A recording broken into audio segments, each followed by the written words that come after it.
بسم اللہ الرحمن الرحیم۔ السلام علیکم، میں ہوں ڈاکٹر احمد صدیقی اور آپ ہمارا یوٹیوب چینل دیکھ رہے ہیں A1 صدیقی۔ تو پارٹ 1 جو اس کی ویڈیو تھی حکمت الدنائے کی، اس کی ویڈیو ہم نے سینڈ کر دی تھی۔ آج پارٹ 2 ہے، دوسری ویڈیو ہے، یہ بھی قابل دید ہے اور بڑی علمی باتیں اس میں ہم بتائیں گے۔ اس پر عمل کرنے سے انشاءاللہ آپ کو کافی فائدہ ہونے والا ہے۔ تو ہر مہینہ کے پہلے 3 دن شہد استعمال کرنے سے بڑی تکالیف سے دوری حاصل ہوتی ہے، لہذا ہر مہینے کے شروع میں 3 دن کم از کم شہد کو چاٹ لینا چاہیے، کھا لینا چاہیے۔ نہار منہ 7 کھجوریں جادو کا اثر ختم کر دیتی ہیں۔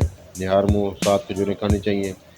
اسی طرح کامل یقین کے ساتھ اللہ کے سپرد جو چیز کی جائے وہ انشاءاللہ کبھی چوری نہیں ہوگی۔ آگے لکھا ہے کہ جو 7 دن کو گناہ نہیں کرتے، وہ رات کو مصلی پر کھڑے ہونے کی اللہ پاک انہیں توفیق دیتے ہیں۔ جو دن کو گناہ کرتے ہیں، رات کو تہجد پڑھنی نصیب نہیں ہو سکتی۔ اگر پاؤں سن ہو جائیں تو درود شریف پڑھیں، انشاءاللہ فوراً آپ کو افاقہ ملے گا۔ کھڑے ہو کر شلوار پہننے سے انسان سنگ دل بنتا ہے، لہذا بیٹھ کر شلوار چینج کرنی چاہیے۔ والدین کی طرف دیکھنے سے نظر بڑھتی ہے، جو آئی سائڈ ہے وہ بڑھ جاتی ہے۔ عاشورہ کے روز کھانا کھلانے سے سال بھر رزق مفت ملتا ہے۔ بھولی ہوئی چیز کو یاد کرنے کے لیے درود شریف کثرت سے پڑھیں، انشاءاللہ بھولی چیز آپ کو یاد آ جائے گی۔ جو عافیت کی دعا مانگتے ہیں وہ ہمیشہ سکون میں رہتے ہیں۔ قضاء حاجت کے وقت فلش میں تھوکنے سے ذہن کمزور ہوتا ہے، سانپ دانتوں سے اور انسان آنکھوں سے ڈستا ہے۔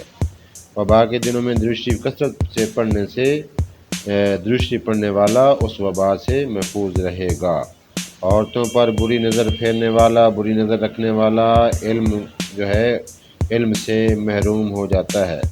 مسواک زمین پر رکھنے والا جنون جیسے امراض میں مبتلا ہو سکتا ہے۔ حجاب سے کینسر نہیں ہوگا، لہذا خواتین کو حجاب پہننا پڑے گا۔ کینسر سے بچنا ہے تو حجاب پردہ کرنا پڑے گا، برقع پہننا پڑے گا۔ اسی طرح فرمایا کہ تنگ و باریک کپڑے پہننے والی بے پردہ عورت کی اولاد بھی بے حیا نکلتی ہے۔ حضرت خضر علیہ السلام کی کنیت یاد ہوگی تو وہ ایمان کی حالت میں مرے گا۔ جتنی شہرت زیادہ ہوگی اتنا بے سکونی زیادہ ہوگی۔ عاشورہ کے دن سرما پہننے سے سارا سال آنکھ نہیں دکھے گی۔ قبروں پر کتبے پڑھنے سے ذہن کمزور ہوتا ہے۔ تیز خوشبو لگانے والی عورت جب باہر نکلتی ہے تو وہ ڈبل گناہ کی مستحق ہوتی ہے، چونکہ اس نے دوسرے مردوں کو اپنی طرف راغب کرنے کی کوشش کی۔ سنت کے مطابق سونے والا ہارٹ اٹیک سے محفوظ رہے گا۔ کھڑے ہو کر پیشاب کرنا مکروز، انسان مکروز جلد ہو جائے گا۔ جو کھڑے ہو کر پیشاب کرتے ہیں، جیسے انگریز لوگ، اب تو مسلمان بھی کاپی کرنے لگ گئے ہیں، اللہ معاف فرمائے، بڑے گناہ کا کام ہے۔ تو جو کھڑے ہو کر پیشاب کرے گا وہ جلد مکروز ہو جائے گا۔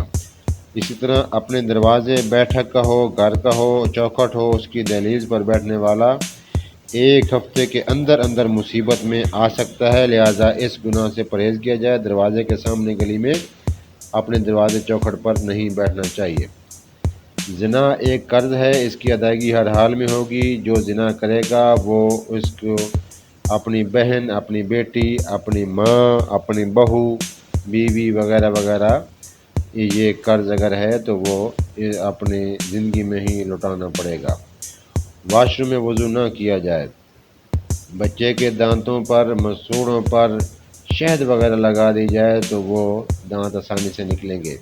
سچے دل سے شہادت کی موت مانگنے والا چاہے بستر پر بھی فوت ہو جائے، اسے شہادت کا رتبہ ملے گا، اسے ثواب ملے گا۔ گھر میں کھجور اگر ہے تو کوئی بھوکا نہیں سو سکتا، اس گھر میں غربت نہیں آ سکتی، وہ کھانا بہرحال کھا کے ہی سوئیں گے، کھجوروں کی برکت ہے۔ جس گھر میں سفید مرغ یا لیمو ہو، جادو اس گھر میں اثر نہیں کرے گا۔ رات کے وقت ایک جنت کی گھڑی ایسی آتی ہے جس میں ہر دعا قبول ہو جاتی ہے۔ مسواک کرنا موت کے وقت کلمہ نصیب ہوگا۔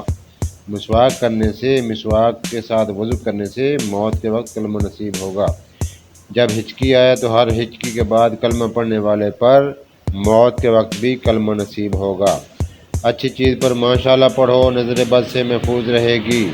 قرآن یاد کرنا ہے تو پہلے سورہ یوسف کو یاد کرو، جلدی قرآن پاک یاد ہو جائے گا۔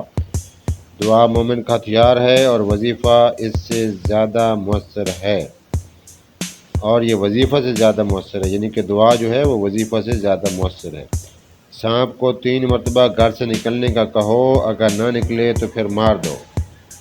اسی طرح فرمایا کہ منہ سے ناخن کاٹنے والا، دانتوں سے ناخن کاٹنے والے پر برس جیسی بیماری آ سکتی ہے۔ جس کا دل سخت ہو وہ مساکین کے سر پر ہاتھ پھیرا کرے اور یتیموں کو کھانا کھلایا کرے۔ ہدہد، چیونٹی، شہد کی مکھی اور لٹورا کو کبھی نہ مارو۔ جو مسجد کی صفائی کرے شادی جلدی اور نیک بیوی ملے گی، لہذا مسجد کی صفائی کرنی چاہیے۔ اسی طرح فرمایا کہ کھجور اور کھیرا ایک ساتھ کھانے سے دبلے پتلے لوگ صحت مند ہو جایا کرتے ہیں۔ صدقہ بلاؤں کو ٹالتا ہے۔ 1 روپیہ اللہ کی راہ میں خرچ کرو گے تو 10 روپے اللہ پاک واپس لوٹائے گا۔ آب زمزم کو جس نیت سے پیا جائے وہ مراد پوری ہوتی ہے۔ اللہ کا نور اللہ کے راستے میں ملتا ہے۔ وظیفوں میں کامیابی چاہتے ہو تو ہنسنا، بولنا اور کھانا کم کر دو۔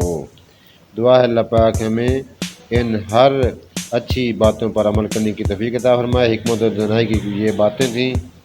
تو ہمارا A1 جو چینل ہے یوٹیوب چینل، اس کو سبسکرائب کیجئے، شیئر کیجئے، اور اگر آپ کو ویڈیو اچھی لگی ہے تو کائنڈلی اپنے کمنٹ سے ہمیں بتائیے، اور دعاؤں میں یاد رکھیے۔ نمازوں کی پابندی، توبہ استغفار، تسبیحات کی پابندی کریں، قرآن مجید کی تلاوت کریں، والدین کی زیارت کریں۔ Thank you for watching. اللہ حافظ۔